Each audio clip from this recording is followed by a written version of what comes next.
Last October, I found myself driving deep into the Appalachian Mountains of West Virginia, searching for Black Hollow, a place rumored to be untouched, a stretch of forest so isolated that even the locals rarely spoke of it. I had read an old journal online, the kind left in obscure forums, where someone described a derelict cabin hidden in the trees, a clearing surrounded by thick pines, and a small creek running nearby. It was the perfect site for a weekend away, or so I thought. The approach was unnerving. The road narrowed into a gravel path, flanked by pines whose tops disappeared into a heavy mist. The deeper I drove, the more the forest seemed to close in, branches arching toward the road, leaves scraping the car roof, as if warning me to turn back. When I finally parked near the trailhead, the sun was low, casting long, trembling shadows across the ground. The air smelled damp, earthy, with the faint trace of decaying wood and moss. I hoisted my pack and began the hike. The trail to the cabin was barely visible. Fallen branches and undergrowth claimed much of the path, and every step required attention. The silence was profound, interrupted only by my own footfalls and the occasional creak of a distant branch. As I moved deeper into the hollow, I felt a strange weight in the air, as if the forest itself were holding its breath, observing me.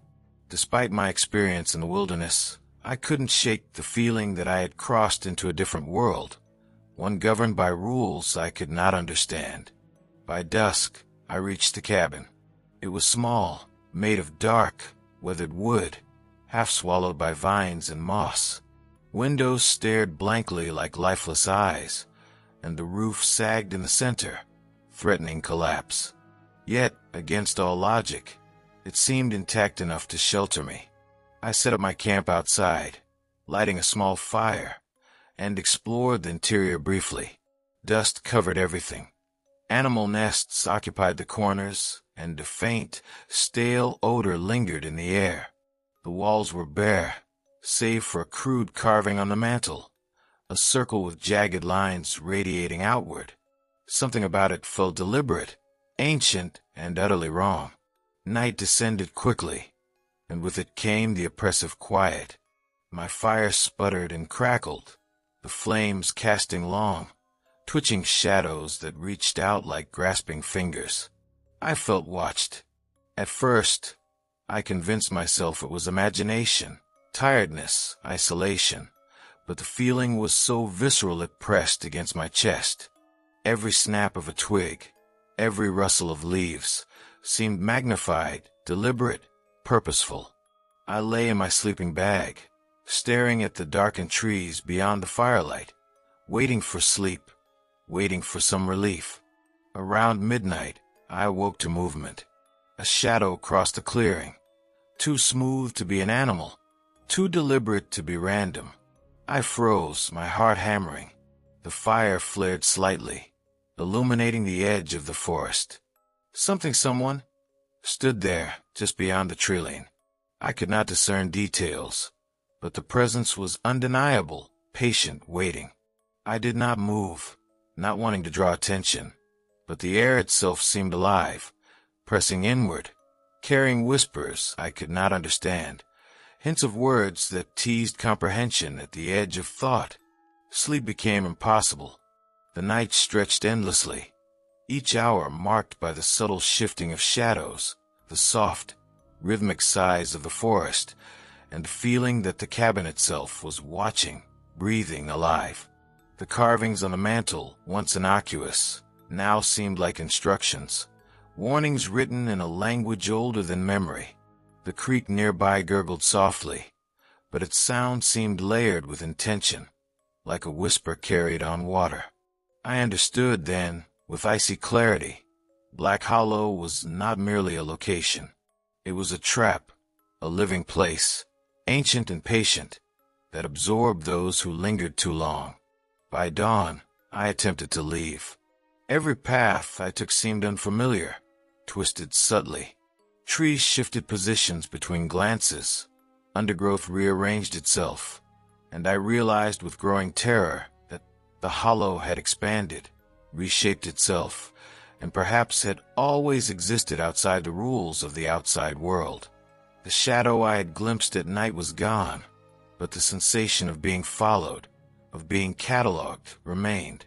Each step toward the trailhead felt heavier, as though the forest weighed me down, testing my resolve.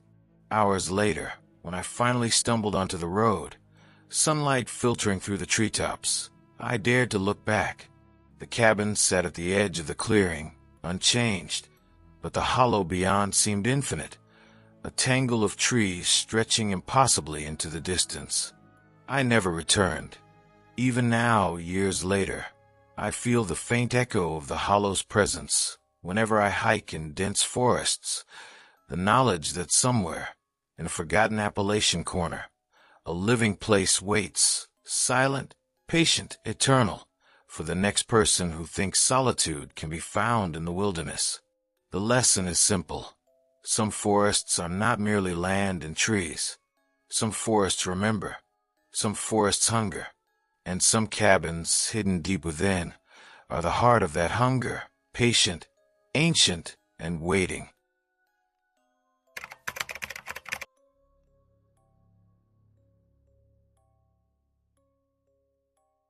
It was late September when I decided to venture out to Elwood Hill, a remote stretch of forest on the outskirts of Vermont.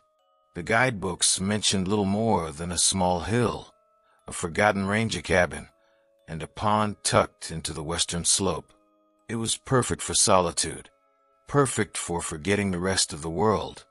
I arrived just as the afternoon sunlight filtered through the high canopy, scattering golden beams across the uneven forest floor. The trail was narrow and steep, lined with roots and moss, and every step I took produced a soft, almost reverent sound against the earth. My pack felt heavier than usual, but I welcomed the weight. It was comforting, a reminder that I had purpose and preparation in a world where I otherwise intended to disappear for a few days. By the time I reached the clearing near the pond, the light had begun to soften, the edges of the forest turning a faint amber. I set up my tent on a small rise overlooking the water, noting the unusual silence that dominated the forest.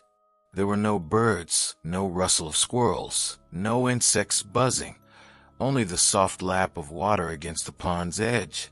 It should have been peaceful, but there was something almost wrong about the stillness, a void that pressed against me like an unspoken warning.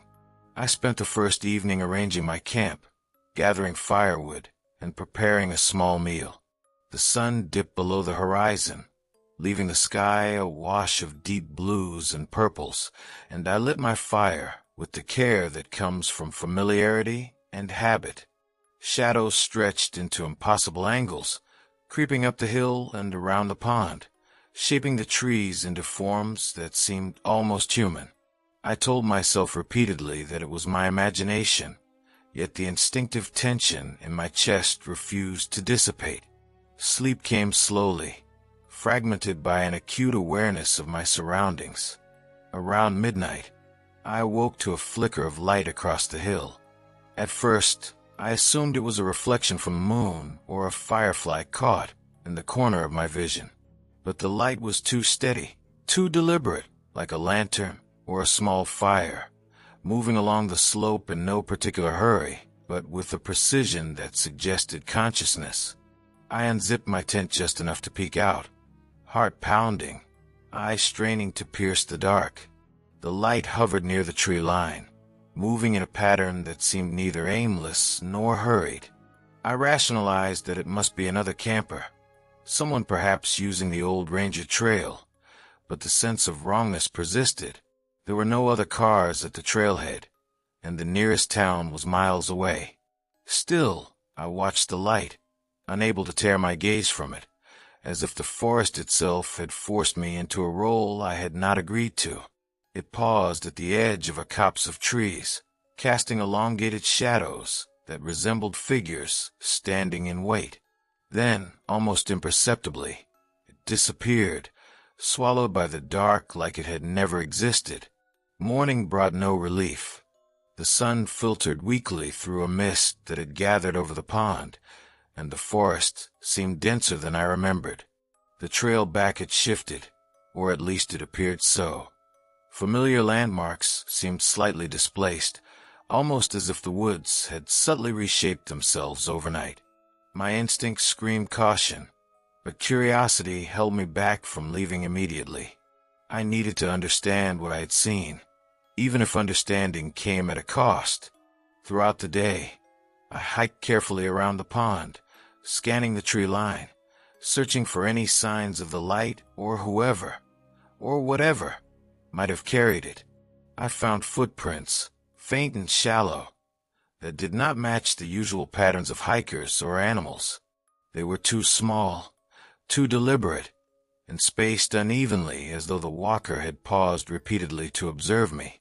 The forest grew colder as I followed them, the mist thickening and curling around the bases of trees like spectral fingers. Every step felt heavier, weighed down by an unseen presence that seemed to press closer with each advance. By evening, I had returned to my camp with unease simmering in every muscle. The pond reflected a sky mottled with cloud and moonlight, and the clearing itself seemed smaller, more enclosed than it had been the day before. I tended the fire mechanically, each spark leaping into the darkness like a heartbeat, each flicker illuminating the edges of the forest in ways that made my skin crawl. And then I saw it again, the light.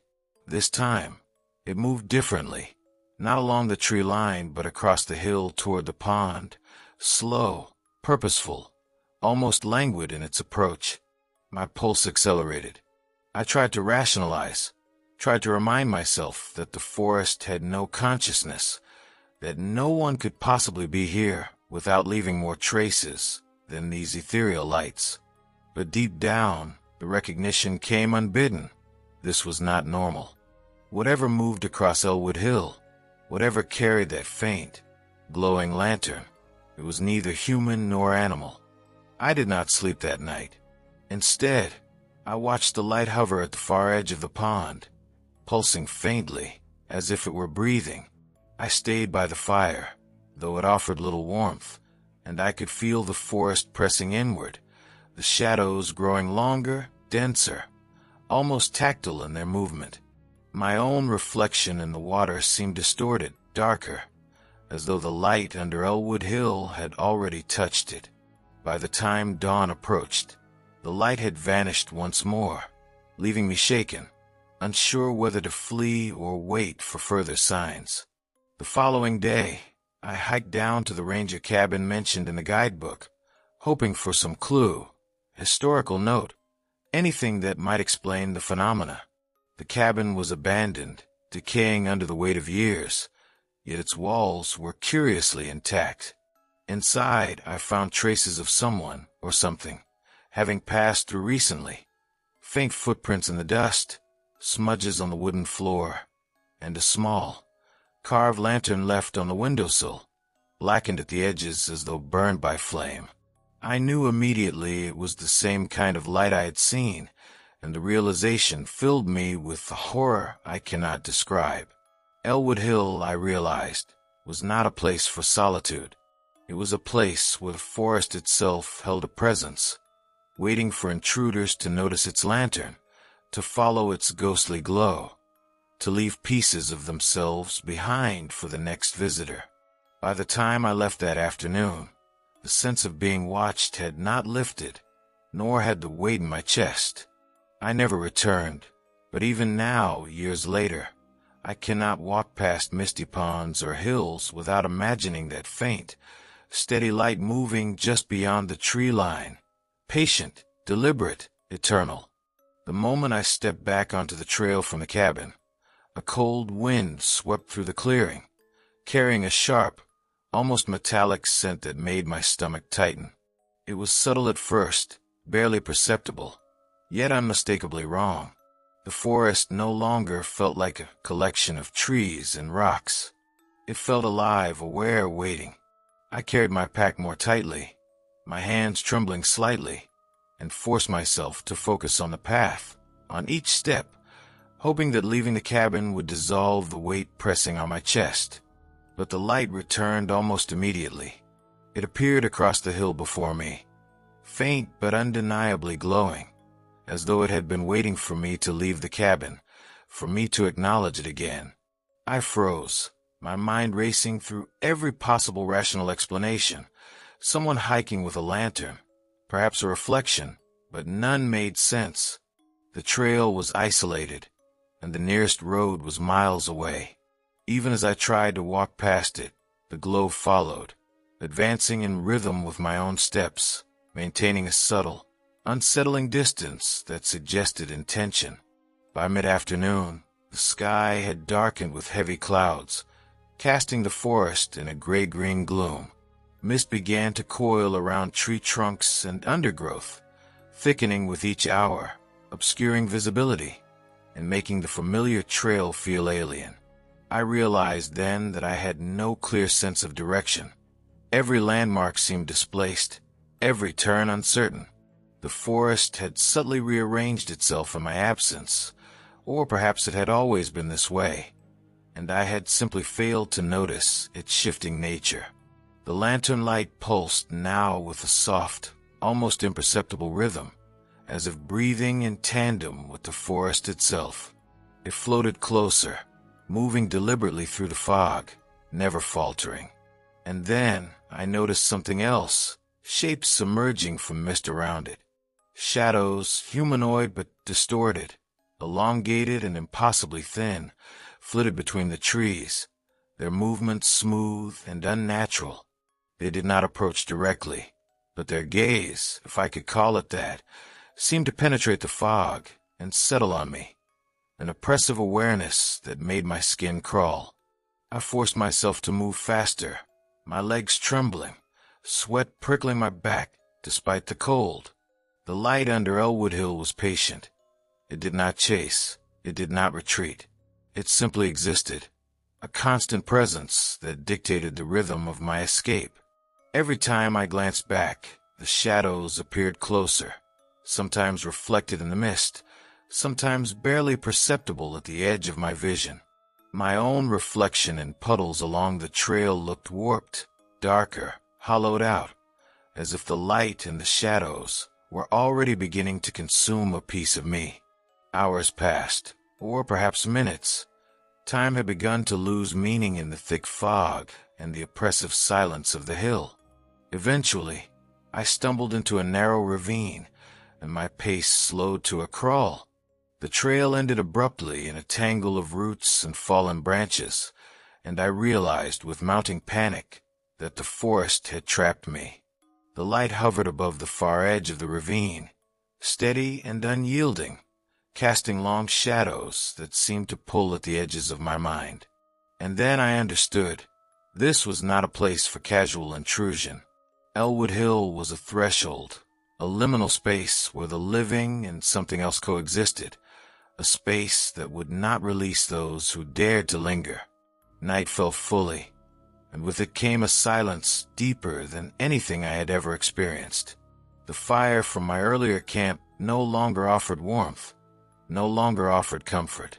It was a feeble memory, extinguished by the weight of the darkness and the unrelenting presence of the lantern light. The shadows had multiplied now, circling the hill in slow, deliberate orbits, always at the edge of perception. My own body moved automatically, guided by the instinct to survive, but my mind struggled to reconcile reality with the impossible. Then I saw it, or rather, I felt it. A figure emerged from mist near the base of a massive pine, taller than any human, impossibly thin, with elongated limbs that seemed to stretch beyond the edges of the fog. Its eyes, or what I perceived as eyes, glowed faintly, mirroring the lantern's soft light.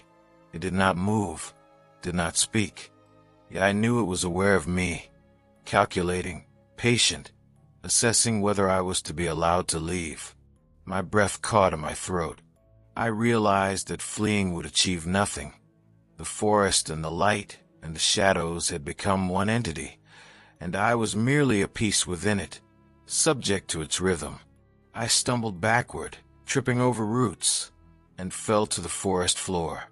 The mist swirled around me, thick and suffocating, and the air seemed charged with electricity, as if every molecule was aware of my presence. The lantern floated closer, its glow steady, and the shadows leaned in, more defined, more deliberate, until I could almost sense their shapes brushing against the edges of my consciousness. I closed my eyes, overwhelmed by a terror I cannot fully describe, feeling a pull at the very core of my being, a tug toward the hill, toward the light, toward the shadows. Somehow, in a haze of instinct and desperation, I rose and ran, following the faint, narrow trail I had noticed earlier, a path I had overlooked on previous hikes. My legs moved almost blindly, guided by adrenaline and terror. The light remained behind me, but I could sense it, a steady presence, patient and eternal. When I finally emerged onto the old logging road, dawn breaking across the horizon, I dared to glance back. Elwood Hill rose in the distance, shrouded in mist, and the lantern light was gone, leaving only the dense, silent forest. I never returned. I did not camp again in that region, and I have not forgotten the sensation of being watched, of being assessed by something patient, something that could wait centuries without blinking. Years later, I heard stories from other hikers who spoke of lights on Elwood Hill, of shadows moving in impossible ways, of a presence that waited silently for those who wandered too far. I cannot say whether it was supernatural, a trick of the mind, or some ancient intelligence embedded in the forest itself. But I know one thing with certainty. The light under Elwood Hill is real, and it watches. Always, patiently, waiting for the next wanderer.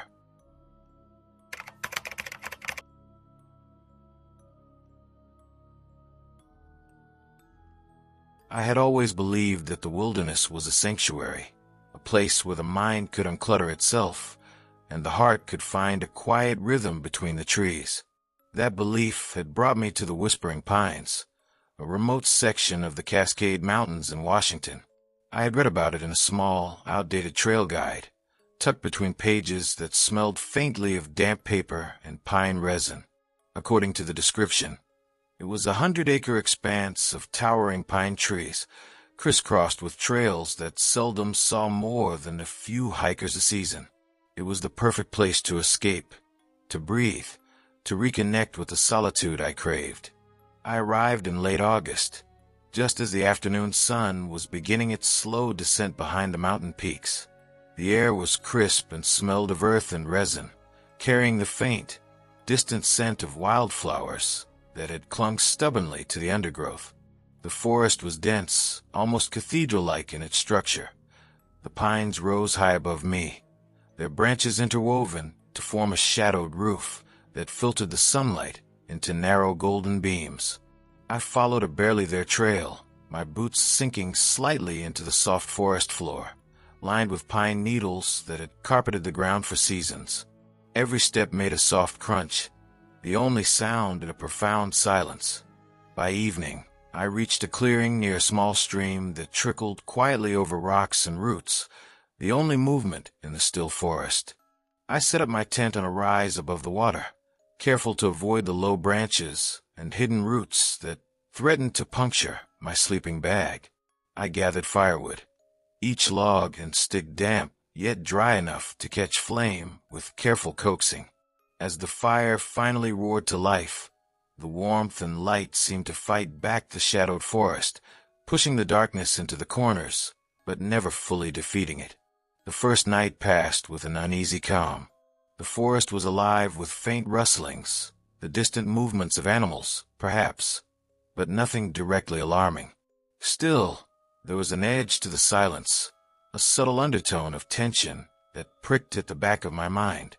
Every time the wind stirred, carrying the scent of moss and earth, it felt deliberate, as though the forest itself were aware of my presence.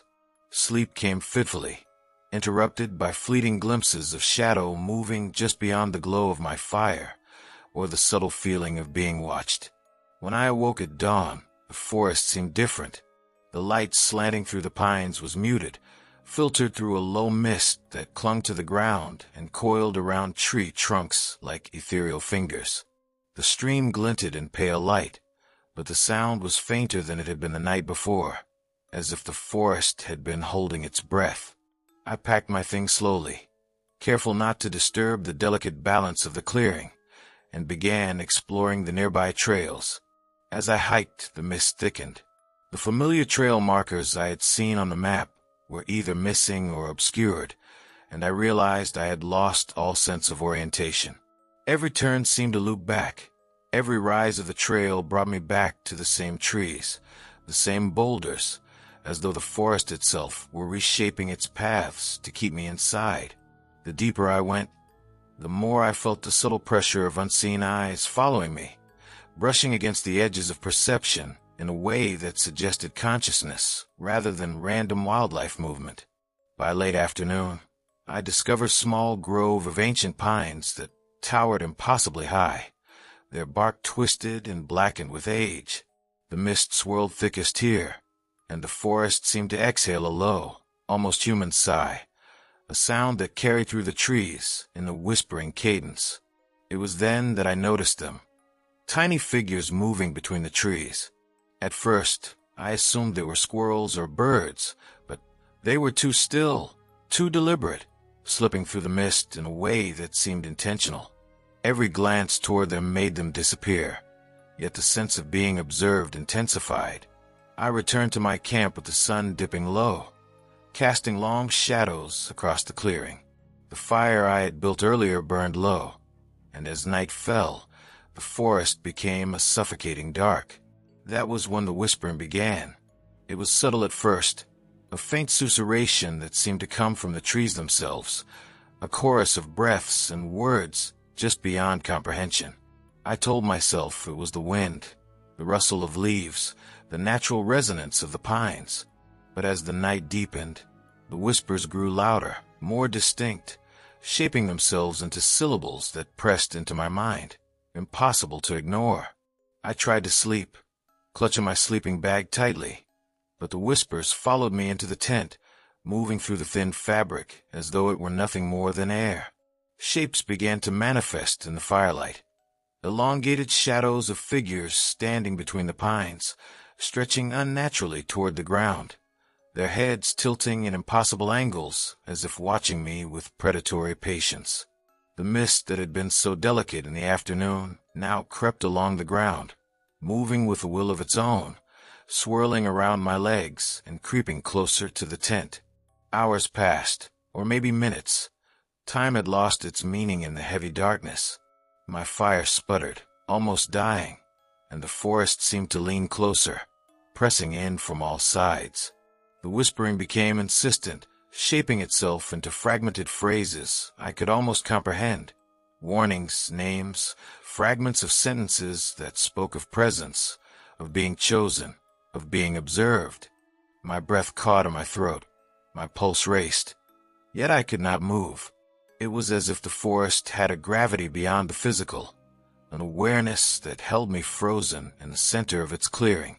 By the edge of the night, the mist condensed into shapes more defined, human-like, yet impossibly thin, impossibly long. They hovered at the edges of the clearing, their movements slow, deliberate, circling, never touching, always watching. I realized with dawning horror that the whispering pines were not merely a forest, but a sentient entity, alive with consciousness, patient and eternal, cataloging every visitor who wandered too deeply into its depths.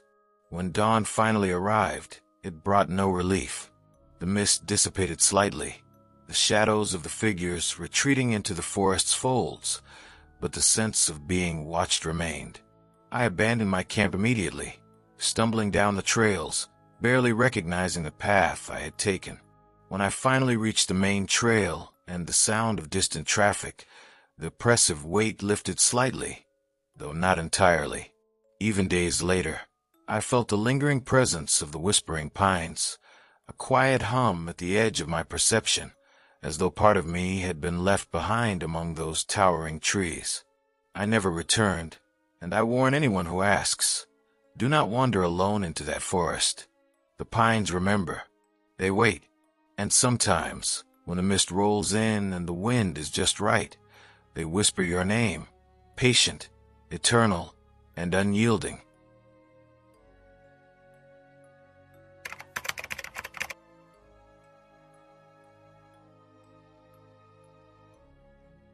It was late September. I decided to hike and camp along the Vanishing Trail, a little-known path in the Allegheny National Forest of Pennsylvania. Locals mentioned it only in passing, warning travelers about disappearing landmarks and shifting woods. But I had laughed at such tales. I was practical, prepared, and confident in my navigation skills, and I believed that solitude in the forest was a rare treasure worth seeking. I began the hike in the early afternoon, carrying a fully stocked pack and a small GPS unit, though I had a firm conviction that I wouldn't need it. The trail was narrow, overgrown, and flanked by thick pine and maple trees, whose leaves had begun turning gold and crimson, casting dappled shadows across the path. The forest floor was soft with years of fallen leaves, muffling my footsteps in a gentle hush.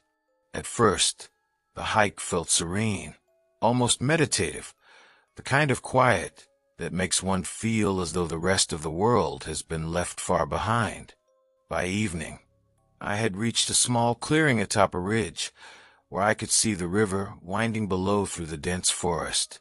I set up my tent carefully, clearing rocks and roots, and gathered firewood. The sunset bathed the treetops in an orange glow, long shadows stretching toward me as though reaching into the clearing.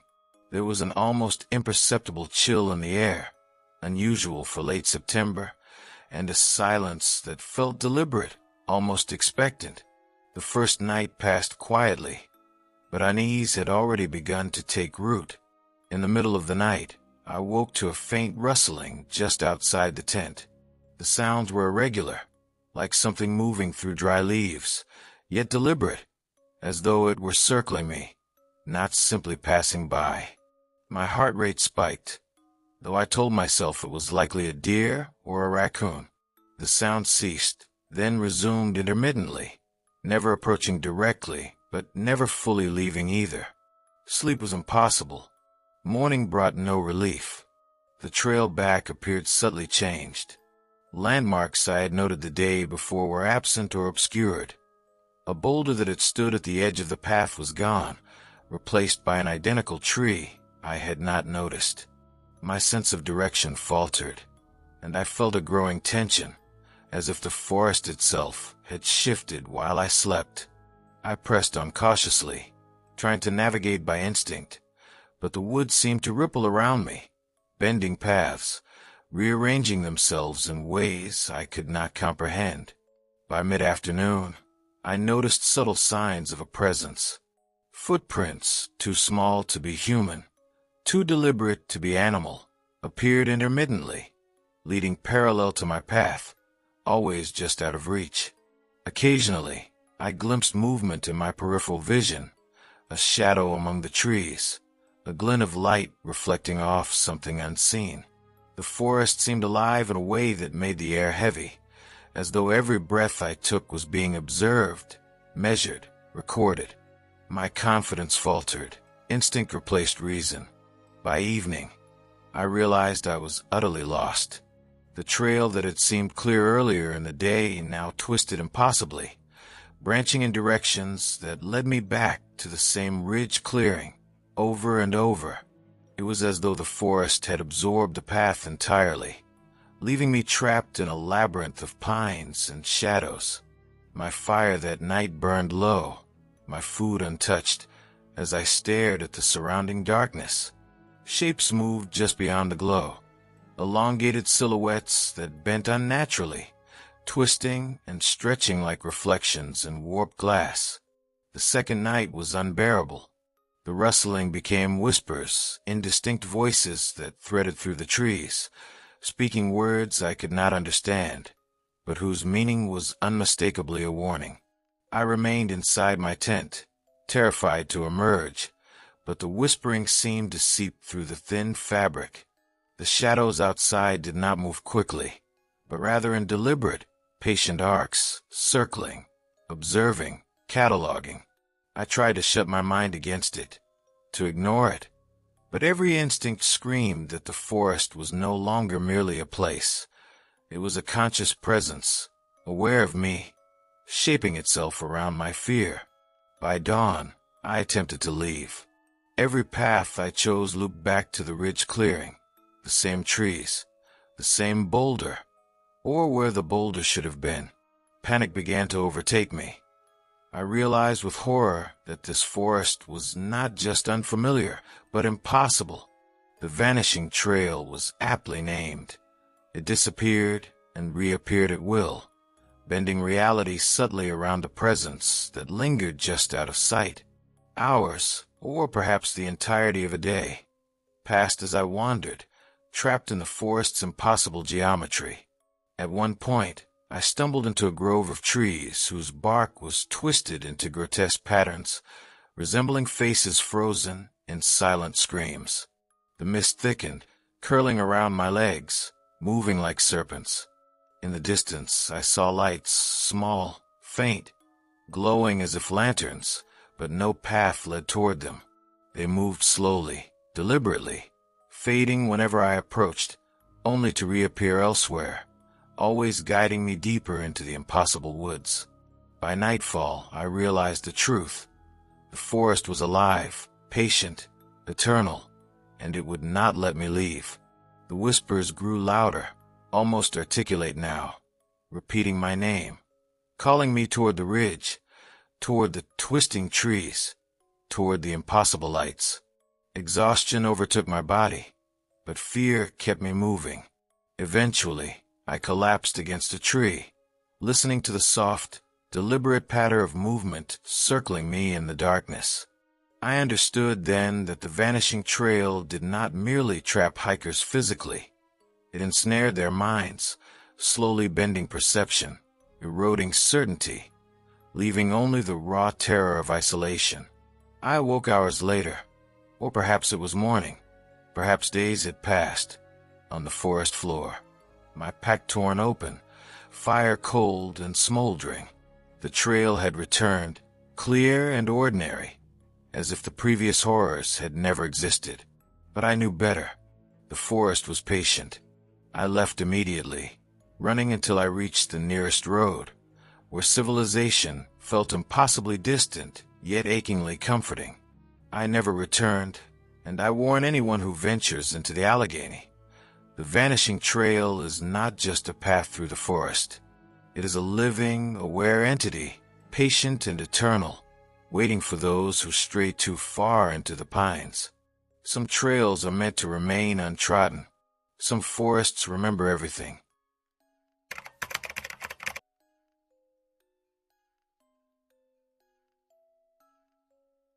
I had always considered myself someone who thrived on solitude, finding peace in the quiet and the rhythm of nature.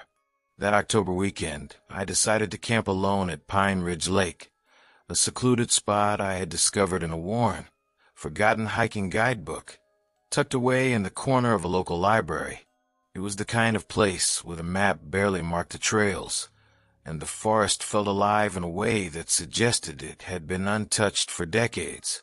The sun had been setting as I arrived, casting long orange streaks across the water, and immediately, a subtle unease settled over me, not from fear, but from the weight of absolute isolation.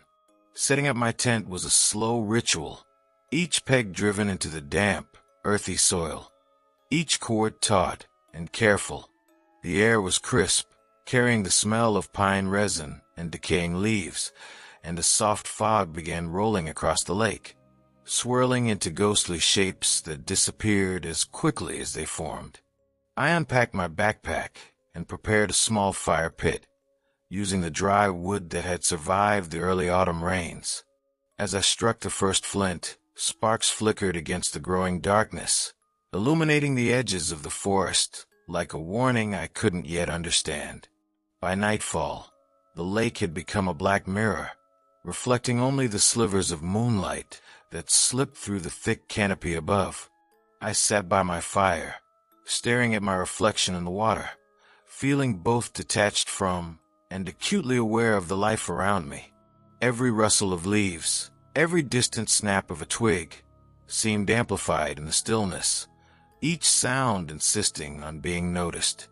I reminded myself that I was alone, that the lake was vast and the forest silent except for natural movements, but I could not shake the feeling that I was being observed. The first night passed uneventfully, though sleep came in uneasy bursts. I awoke in the small hours to a subtle shift in the atmosphere, a thick tension that I could feel pressing against my chest even as I remained still in my sleeping bag. When I unzipped the tent flap, my eyes fell on the lake, where the fog had thickened into something almost tangible, pressing into the trees like a living entity. It was then I saw it, a shadow moving along the far edge of the water. At first, I told myself it was a trick of moonlight, a deer or an owl, but the movement was deliberate, too fluid and purposeful to belong to an animal. I froze, watching as the dark figure paused, then shifted closer, keeping to the tree line, never fully exposing itself, yet undeniably heading toward me. My rational mind cycled through explanations. A hiker, a hunter, perhaps another camper who had arrived after me. But Pine Ridge Lake was known for being remote, and no other car had been in the lot. The rationality of my thoughts wavered as the shadow slowed, stopping as if waiting for me to notice it, and a chill raced down my spine. The following day, I tried to brush off the encounter, convincing myself that it had been my imagination fueled by exhaustion and the eerie isolation. I hiked a nearby trail, noting the thickening fog and the way the forest seemed unnaturally silent.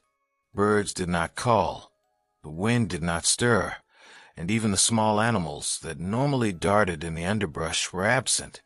The more I walked, the more I felt a silent gaze following me, heavy and relentless, though I could not pinpoint its origin.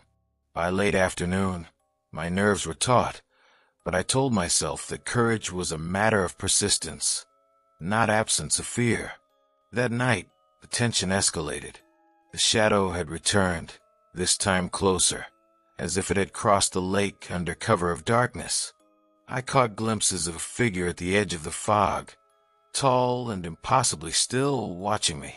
My fire seemed smaller somehow, as though its light could not push back the darkness that pressed in from the forest. Sleep became impossible, replaced by a hollow, tightening dread. When I finally closed my eyes, I dreamed of the shadow standing beside my tent, motionless, yet immense, radiating something ancient and patient, waiting for the precise moment when vigilance faltered. The next morning, I awoke with the sun high and my body tense, every nerve alert. The fog had lifted slightly, but the lake's surface was unnaturally still. The water no longer reflected my image clearly. It seemed to absorb the light, turning a shade closer to black. I packed my things quickly, an urgency I could not rationalize driving my movements, and began the hike back to my car. As I walked, the trees seemed to whisper among themselves, their branches scratching faint patterns in the sky, shapes that suggested motion I could not confirm. The sense of being followed was relentless. When I finally reached my car, I looked back at the lake from the edge of the clearing. The shadow lingered at the tree-line, unmoving but unmistakable, as if it had been waiting for me to leave, to see that I had survived, or perhaps simply to mark my existence. I never returned to Pine Ridge Lake. Friends who visited the area later reported similar experiences, describing a feeling of being watched, of shadows that moved too deliberately to be natural. For years, I questioned whether it had been a hallucination born from exhaustion and solitude, but deep inside, I knew some part of that forest was alive in a way I could not comprehend, a presence both patient and eternal, waiting in the fog, just beyond the reach of firelight.